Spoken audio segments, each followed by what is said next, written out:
Nicaragua, along with the rest of Latin America, was conquered by Spain in the 1520s. It later gained independence in the 1820s.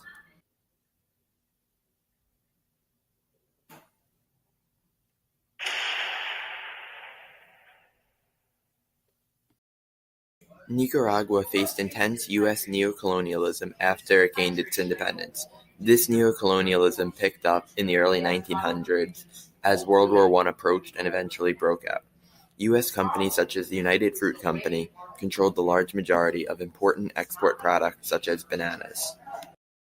Large U.S. investments caused the U.S. to supervise Nicaraguan finances from 1911 to 1924.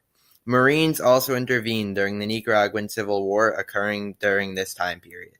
After training the Guardia Nacional, they placed pro-U.S. officials in charge.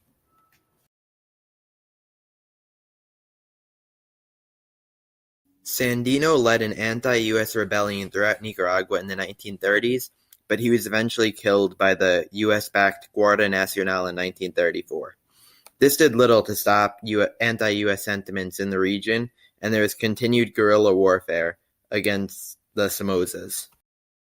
The U.S. placed the leader of the Guard, Somoza, in charge of Nicaragua in an attempt to contain the spread of communism. The oppressive nature of the Somoza regime helped inspire anti-U.S. feelings throughout Nicaragua during the Cold War. Additionally, widespread poverty made communism attractive to many Nicaraguans. During the Cold War in Nicaragua, there was frequent conflict as groups with different ideologies vied for power. This, combined with the weak economy, foreign intervention, and corruption, led to a high degree of uncertainty during the Cold War.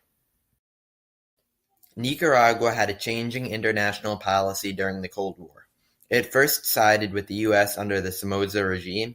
However, the Sandinistas successfully rebelled in 1979, leading to hostilities with the U.S. This caused the U.S. to withdraw aid from Nicaragua and train counter-revolutionaries, or Contras. There was continued conflict between the CIA-trained and U.S.-backed Contras and Sandinista forces in Nicaragua. The Sandinista government seized the property of Somoza and his allies in a move towards socialism. This government consisted of a 5-person junta and 47-person council of state that was formed in 1979. The junta shrunk to 3 people, while the council grew to 51 people in 1981. Inflation was extremely high during the late 1980s, and this coincided with a cut in government programs under Nicaragua's leader Daniel Ortega.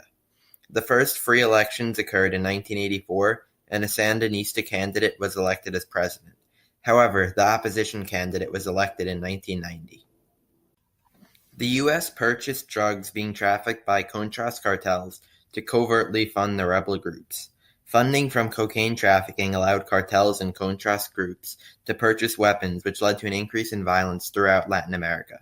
This was connected with Iranian arms deals occurring during the 1980s.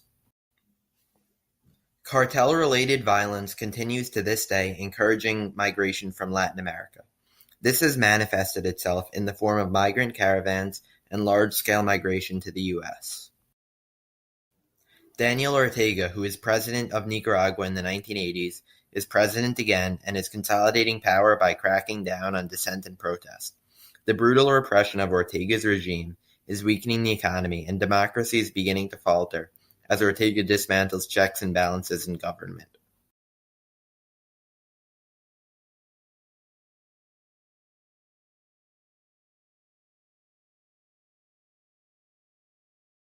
There is continuing U.S. investment in Nicaragua, although on a lesser level than occurred in the early 1900s. Additionally, Nicaragua is represented in many international organizations such as the United Nations, Organization of American States, International Monetary Fund, and World Trade Organization.